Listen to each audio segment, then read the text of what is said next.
പരിണാമത്തിനെ പറ്റി സംസാരിക്കുമ്പോൾ അതിനെ എതിർക്കാൻ വേണ്ടിയിട്ട് എപ്പോഴും പറയുന്ന ഒരു ക്ലീഷേ ക്വസ്റ്റ്യൻ ഉണ്ടല്ലോ, കോഴിയാണോ മുട്ടയാണോ ആദ്യം ഉണ്ടായതെന്ന്.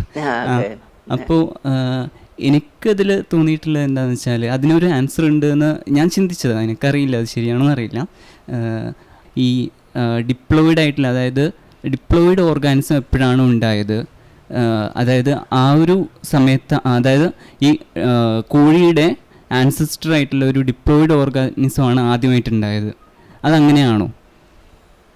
ആദ്യമായിട്ട് അങ്ങനെ ഉണ്ടായെന്ന് പറയാൻ വയ്യ. ആദ്യമായിട്ട് സമുദ്രത്തിൻ്റെ അഗാധതയിൽ, നമുക്ക് സ്വല്പം കാൽപ്പനികമായിട്ട് സംസാരിക്കാം, സമുദ്രത്തിൻ്റെ അഗാധതയിൽ ഒരു നിമിഷത്തിൽ ഒരു പൊടിപ്പ് ഇങ്ങനെ ഉണർന്നു വന്നു എന്നാണ് കാൽപ്പനികമായിട്ട് നമുക്ക് വേണേൽ ഒറിജിൻ ഓഫ് ലൈഫിനെ കുറിച്ച് പറയാവുന്ന. അങ്ങനെ അതെങ്ങനെ സംഭവിച്ചെന്നുള്ളത് അറിയത്തില്ല.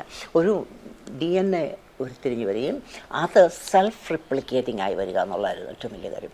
അത് തന്നെ ഡിവൈഡ് ചെയ്യാൻ പറ്റുന്ന വേറെ ഒരു മോളിക്യൂളും ഇല്ല. ഒരു മോളിക്യൂൾ തന്നെ അത് രണ്ടായിട്ടോ ഡ്യൂപ്ലിക്കേറ്റ് ചെയ്യുക, ഇരട്ടിക്കുക, അത് കഴിഞ്ഞിട്ട് 4, 2, 4, 8 അങ്ങനെ പോവുകയാണ്.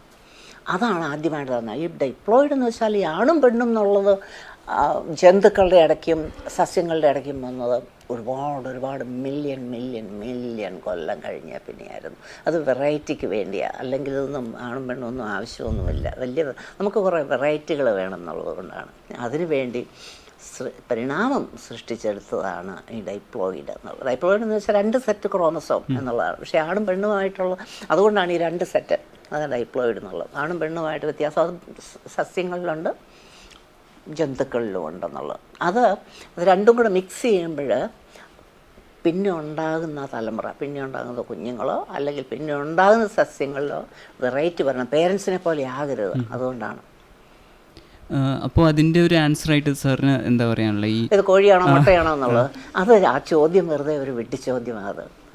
അത് വെറുതെ നമുക്കൊരു തമാശ ഉളവാക്കാൻ വേണ്ടിയുള്ള ഒരു ചോദ്യമാണ്, കോഴിയാണോ മുട്ടയാണോ എന്നുള്ളത്. അങ്ങനെ അത് ചോദ്യം സീരിയസ് ആയിട്ട് ചോദിക്കുകയാണെങ്കിൽ ആദ്യം മുട്ടയാണ്, മുട്ടയ്ക്കകത്തുനിന്നാണ് കോഴി വന്നതെന്ന് പറഞ്ഞ് രക്ഷപ്പെടാം. അല്ലേ, ഒരു മുട്ട നേരിട്ട് പറയാം, ഞാൻ കണ്ടതാണ് ഒരു മുട്ടയ്ക്കകത്തുനിന്ന് ഒരു കുഞ്ഞ് വിരിഞ്ഞ് വരുന്നത്, അതുകൊണ്ട് മുട്ടയാണ് എന്ന് പറഞ്ഞാൽ അതിന് എതിർവാദമില്ല. ഉണ്ടോ? ഇല്ല, അതിന് എതിർവാദമില്ല.